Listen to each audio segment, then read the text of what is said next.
Cargo airport ప్రతిపాదన తక్షణమే రద్దు చేయాలి అని బలవంతపు భూసేకరణ ఆపాలి అని కోరుతూ నవంబర్ 18వ తేదీన బలాసా ఆర్డీఓ కార్యాలయం వద్ద జరుగు మహాధర్నాను జయప్రదం చేయాలి అని కార్గో ఎయిర్పోర్ట్ వ్యతిరేక పోరాట కమిటీ పిలుపునిచ్చింది.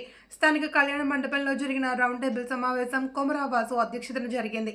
ఈ సందర్భంగా సిపిఎం పార్టీ జిల్లా కార్యదర్శి డి గోవిందరావు, సిపిఐ జిల్లా సహాయ కార్యదర్శి లండా వెంకటరావు, న్యూ డెమోక్రసీ జిల్లా సహాయ కార్యదర్శి మొంకల మాధవరావు, పోరాట కమిటీ కార్యదర్శి జోగిపా అప్పారావు మాట్లాడుతూ కార్గో ఎయిర్పోర్ట్ పేరుతో ప్రజల ఆస్తులను కార్పొరేట్ ఆస్తులుగా మార్చడమే అభివృద్ధి అని కేంద్ర పౌర విమానయాన శాఖ మంత్రి కింజరాపు రామ్మోహన్ నాయుడును ప్రశ్నించారు. తుఫానులో ప్రజలు బిక్కుబిక్కుమని బతుకుతుండగా మరోవైపు ప్రభుత్వ యంత్రాంగం రహస్యంగా సర్వేల కోసం గ్రామాలకు రావడాన్ని తీవ్రంగా ఖండించారు.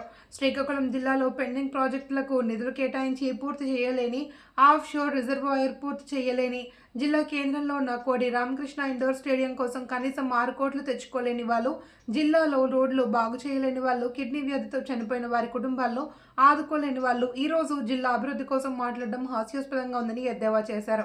ఎన్నికలకు ముందు పెండింగ్ ప్రాజెక్టులు పూర్తి చేస్తామని, జీడికి గిట్టుబాటు ధర కల్పిస్తామని, జీడి బోర్డు ఏర్పాటు చేస్తామని, జిల్లాలో ఐటీడీఏ ఏర్పాటు చేస్తామని, నిర్వాసితులకు ప్రత్యేక ప్యాకేజ్ ఇస్తానని వాగ్దానం ఇచ్చి ఒక్క వాగ్దానం కూడా అమలు చేయలేని వారు ఉద్యోగాలు ఇస్తారని ఎద్దేవా చేశారు. 40,000 మందికి ఉపాధి దొరుకుతుందని, దేశంలో ఎక్కడైనా ప్రత్యేకంగా కార్గో ఎయిర్పోర్ట్ ఉన్నదని కేంద్ర మంత్రి వారు ప్రశ్నించారు. ఈ కార్యక్రమంలో రైతు సంఘం జిల్లా కార్యదర్శి కె మోహన్ రావు, జీడి రైతు సంఘం జిల్లా కన్వీనర్ టి అజయ్ కుమార్, ప్రజా సంఘాల నాయకులు Madili Ramarao, N Ganapathi, K Srinivas, M Ramarao, P Duryodhana, K Balajirao, T Bhaskar Rao, Balakrishna, Kusuma, పోరాట కమిటీ నాయకులు బత్తిని లక్ష్మణరావు, లండా రామస్వామి, గుంటు లోకనాథం, సుంకర రాజు, జోగి శ్రీదేవి, బర్రి వినోద్, బర్రి జయలక్ష్మి, కొమరా తేజ, నల్లా పరశురాం, బడే సాంబమూర్తి, గుంటు రామస్వామి తదితరులు పాల్గొన్నారు. నా పేరు కొన్న Srinivas, AIYF all India youth federation AIYF జిల్లా ప్రధాన కార్యదర్శి. ఈరోజు కార్గో ఎయిర్పోర్ట్ వ్యతిరేక పోరాట కమిటీ ఆధ్వర్యంలో కాశీబుగ్గలో రౌండ్ టేబుల్ సమావేశం జరిగింది. మరి దాని ప్రాముఖ్యమైన ఉద్దేశము ఈరోజు ఏమిటంటే, రైతుల యొక్క అభిప్రాయం లేకుండా, రైతుల యొక్క ఆలోచన లేకుండా ప్రభుత్వం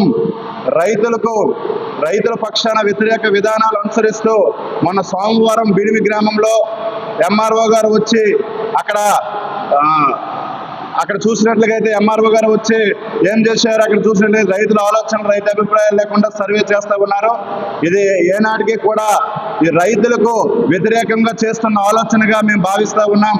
ఆ రోజు మీరు ఏం చెప్పారు, రైతులు పక్షపాతిగా ఈరోజు ఈ ప్రభుత్వం ఉంటుంది, రైతులకు అనుకూలంగా ఈ ప్రభుత్వం వ్యవహరిస్తుందని చెప్పిన మీరు ఈరోజు రైతుకు వ్యతిరేక విధానాలను అనుసరిస్తూ ఉన్నారు.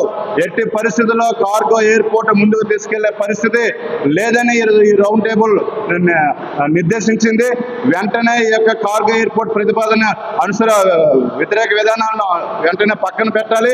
లేని ఎడల ప్రజా అభిప్రాయాలను మేమందరం కూడా అక్కడ ఉన్న 20 గ్రామాల్లో వెంటనే పరిశీలన చేసి 20 గ్రామాల ప్రజలతో మేము అభిప్రాయ సేకరణ చేసి పెద్ద ఎత్తున పోరాటం చేయడానికి వామపక్ష పార్టీలు, ప్రజా సంఘాలు పూర్తిగా వారికి సంఘీభావంగా మద్దతునిస్తాయి. ఇక్కడ ఉన్న చూసినట్లయితే శాసనసభ్యురాలు మేము ఒకటే అడుగుతా ఉన్నాం, మీరు రైతుల పక్షాన ఉన్నారా, ప్రజల పక్షాన ఉన్నారా, లేదంటే కార్పొరేట్ వ్యక్తుల పక్షాన ఉన్నారో ఈరోజు చెప్పాలనేసి మేము అడుగుతా ఉన్నాం.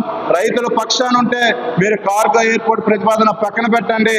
మీరు రైతులు అనుకూలిస్తారు, రైతులు మీకు ఎప్పుడు కూడా గుర్తు పెట్టుకుంటారు. లేదు, మీరు కార్పొరేట్ పక్షాన ఉన్నట్లయితే రైతులు, ప్రజా సంఘాలు, వామపక్ష పార్టీ నాయకులందరూ కలిసి ఉవ్వెత్తున ఎగసపడి అనేకమైన పోరాటాలను చేయడానికి కూడా ఏమాత్రం కూడా వెనకం చేసే పరిస్థితి లేదని ఈ యొక్క పత్రికా సమావేశం ద్వారా తెలియజేస్తా ఉన్నాం. నమస్కారం.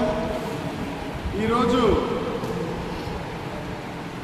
కాశీబుగ్గలో కళ్యాణ మండపంలో కార్గో ఎయిర్పోర్ట్ ప్రతిపాదన రద్దు చేయాలని, బలవంతం భూసేకరణ ఆపాలని కోరుతూ రౌండ్ టేబుల్ సమావేశం జరిగింది. ఈ రౌండ్ టేబుల్ సమావేశంలో నవంబర్ 18వ తేదీన బలాసా ఆర్టీఓ కార్యాలయం వద్ద మహాధర్నా జయప్రదం చేయాలని చెప్పి ఈ రౌండ్ టేబుల్ సమావేశం పిలుపునిచ్చింది. ఇందులో ప్రధానికి అత్యధిక మంది పాల్గొని జయప్రదం చేయాలని చెప్పి రౌండ్ టేబుల్ సమావేశం పిలుపునిచ్చింది. ఈరోజు కార్గో ఎయిర్పోర్ట్ ప్రతిపాదన పేరుతో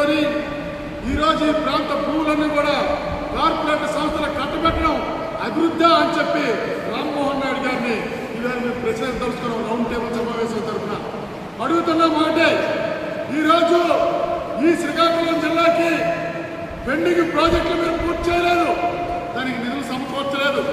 ఈ శ్రీకాకుళం కేంద్రంలో ప్రత్యేక ప్రపంచ ప్రఖ్యాతి క్రీడాకారులు తయారు చేసిన కోడి రామూర్తి స్టేడియం మీరు 2018లో పగలగొట్టారు.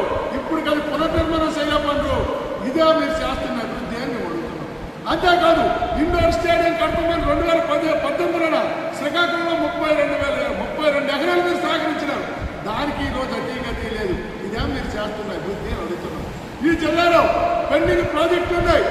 600 కోట్ల రూపాయలు కేటాయిస్తే అక్కడ రిజర్వాయర్ నిర్మాణం అయితే ఈ శ్రీకాకుళం జిల్లాకి 2 పంటలకు నీరిస్తే ఈ జిల్లా సస్యశ్యామం పోతుంది. మీరు కేటాయించలేకపోతే ఇదే మీరు చేస్తున్న అభివృద్ధి అని మేము అడుగుతున్నాం. అందుకోసం మీరు అభివృద్ధి అభివృద్ధి అభివృద్ధి అని అంటారు. మీరు చేస్తున్నది అభివృద్ధి కాదు, ఈ శ్రీకాకుళం జిల్లా విధ్వంసం అని చెప్పి సందర్భంగా తెలియజేయదలుచుకోరు.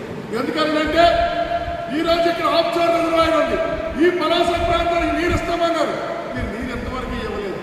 మరి అలాగే ఈ జిల్లాకు సంబంధించి ప్రజానీకానికి సంబంధించి రైల్వే సంబంధించి ఇక్కడ వరకు ఉండే రైల్వే ప్యాసింజర్లన్నీ కూడా ఇవాళ ఒరిస్సా తరలిపోయి ఈ రోజు అది కూడా మీరు అమలు చేయలేకపోయారు.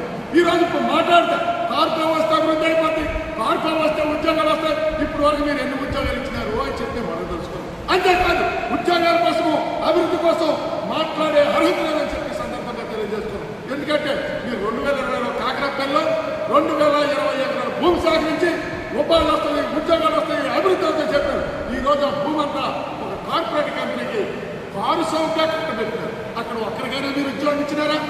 అక్కడ ఏమైనా అభివృద్ధి జరిగిందా? ఈవేళ ప్రజల భూములు